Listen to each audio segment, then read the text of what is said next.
తప్పుడు ప్రచారాలు చేస్తున్న ఎవరికైనా కూడా మేము నోటీసులు ఇస్తాము, వాళ్ళపైన కూడా చర్యలు తీసుకుంటామని అంటున్నారు. అయితే ఒక్క ఆధారమైనా ఉందా ప్రవీణ్ని హత్య చేశారు అనడానికి? మీ దగ్గర ఒక్క ఆధారమైనా ఉంటే మేము ఇన్వెస్టిగేట్ చేస్తాము దాని మీద అని అన్నారు. మేడం, మీరు అడిగిన దానికి స్పందించకముందు ఇందాక జనసేన పార్టీ మేడం మాట్లాడుతూ, sorry madam I didn't get your name, మాట్లాడుతూ ప్రవీణ్ పగడాల గారు ఇంకొక మతాన్ని కించపరుస్తూ మాట్లాడడం వలన కొన్ని అభియోగాలు రేజ్ అయినాయి అనే ఒక మాట ఆవిడ మాట్లాడుతూ చెప్పుకుంటా వెళ్ళిపోయారు.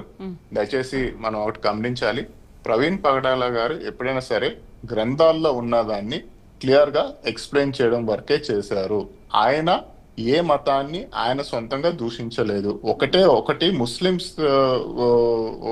ఒక మత గ్రంథంలో ఒక విషయం మాట్లాడుతూ కొన్ని అంటే ఆయన చెప్పింది ఒకటి అర్థమైంది ఇంకోటి, కాబట్టి ఆయన వ్యక్తిగతంగా సారీ చెప్పారు. కానీ ఆయన ఎప్పుడు కూడా ఏ పరమతాన్ని ఎప్పుడు కూడా దూషించలేదు, లేకపోతే వ్యంగ్యంగా మాట్లాడడం అనేది చేయలేదు.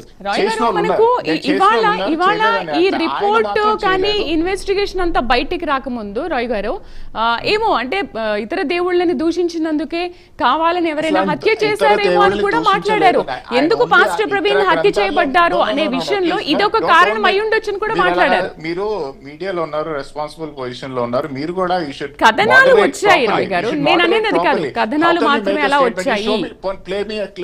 మేడం ఒక క్లిప్ ప్లే చేయమండి, ఇతర మతాలని దూషించారు అని చెప్పడానికి ఒక క్లిప్ ప్లే చేయండి, లేకపోతే తర్వాత నాకు పంపించండి, నేనే సారీ చెప్తాను.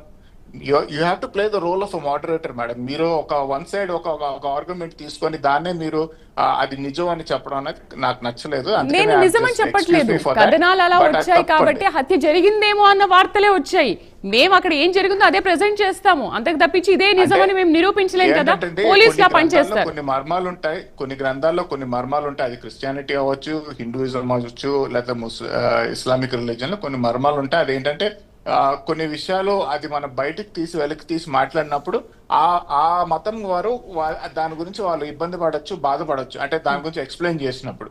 సో అలాంటప్పుడు ఏమైనా వాళ్ళు అరే ఎందుకు ఇవన్నీ ఇప్పుడు ఎక్స్ప్లెయిన్ చేయాల్సిన అవసరం ఏంటి అనే ఉద్దేశంతో ఎవరైనా గ్రడ్జ్ పెట్టుకొని ఉండొచ్చేమో. కానీ ఎవరిని కూడా కించపరుస్తూ కానీ లేకపోతే తక్కువ చేసి మాట్లాడడం అనేది ప్రవీణ్ పగడాల చేయలేదు.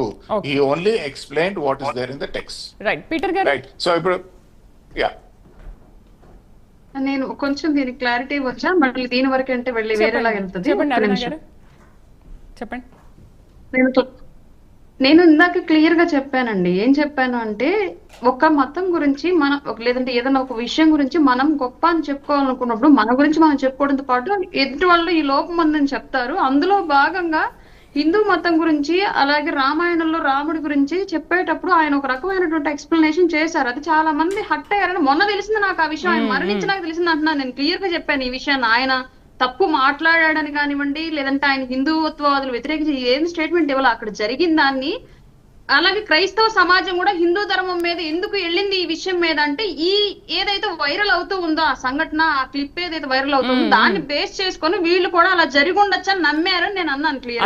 అదే రైట్. పీటర్ గారు, హిందూ మతం సంబంధించిన వాళ్ళు చేస్తారని మేము ఎప్పుడు అనలేదండి. ఏ మతానికి సంబంధించిన వాళ్ళు చేశారని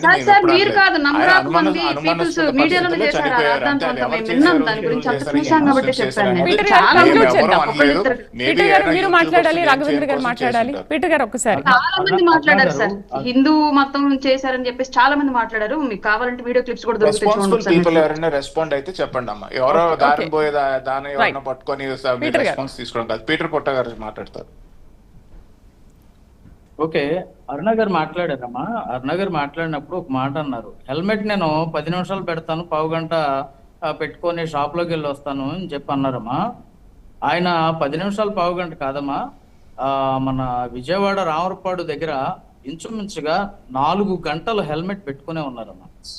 అంటే ఇక్కడ నాకున్నటువంటి అనుమానం ఏంటి అని అంటే ఆ ప్లాన్ కి సంబంధించి అక్కడ ఉన్నటువంటి పర్సన్స్ అందరూ ఇన్వాల్వ్ అయి ఉన్నారా? అంటే ఒక వ్యక్తి ఉష్ణోగ్రత దెబ్బకి అక్కడ పడిపోయి లేకపోతే ఇబ్బంది పడుతూ ఉన్నాడు అన్నప్పుడు ఒక బాధ్యత కలిగినటువంటి పోలీస్ ఆఫీసరు వచ్చి ఏం చేస్తారమ్మా, వెంటనే బాబు హెల్మెట్ దీవయ్యా, నువ్వు ఉష్ణోగ్రత దెబ్బకు పడిపోయి ఉన్నావు, మందు తాగలేదు అని అక్కడ క్లియర్ గా చెప్తున్నాడు ఎస్ఐ సుబ్బారావు గారు. మానవత్వంతో చెప్తా ఉంటాడు. నువ్వు తీవయ్యా హెల్మెట్ తీ, మాస్క్ తీ, ఏంది నువ్వు ఉష్ణోగ్రత దెబ్బ తగిలి ఎండ దెబ్బ తగిలి పడిపోయినప్పుడు మాస్క్ ఎందుకు తీయలేదయ్యా అని మాట్లాడాల. కానీ అక్కడ ఏమీ మాట్లాడలేదమ్మా. అక్కడ జరుగుతున్నటువంటి ప్రతిదీ కూడా సీన్ ఆఫ్ పొజిషన్ ప్రతిదీ కూడా అక్కడ అనుమానాస్పదంగానే కనిపిస్తూ ఉన్నాయి. ఇక్కడ మరొక పాయింట్ మేడం ఏమన్నారంటే, అరుణమ్మ ఏమన్నారంటే, ఆయన మత గ్రంథాలని లేకపోతే ఇతర దేవి దేవతలని దూషించినట్లుగా మాట్లాడుతూ ఉన్నారు అని చెప్పి ఈ మధ్య కాలంలో నేను ఒక వీడియో చూశాను అని అన్నారు. ప్రవీణ్ పగడాల గారు ఒక డిబేటర్ అమ్మా. ఆ డిబేట్ లోకి హిందువులు, ముస్లింలు, క్రిస్టియన్స్ ముగ్గురు 3 వర్గాలు కలిపి అక్కడ ఒక చోట కూర్చొని మాట్లాడుతున్న క్రమంలో మత గ్రంథాలకు సంబంధించినటువంటి విషయాలు వచ్చినప్పుడు మత గ్రంథంలో అది కాదు ఇది ఉంది అని చెప్పినటువంటి సందర్భాలలో రాముడి గురించి మాట్లాడినటువంటి విషయమే కానమ్మా. అంటే మీకు పూర్తి అవగాహన లేదేమో సబ్జెక్ట్ మీద అని చెప్తున్నాను తప్ప దాన్ని తప్పు పట్టట్లేదు, దయచేసి అనేది భావించొద్దు. రాఘవేంద్ర గారు 1 minute లో మనం క్లోజ్ చేద్దాం.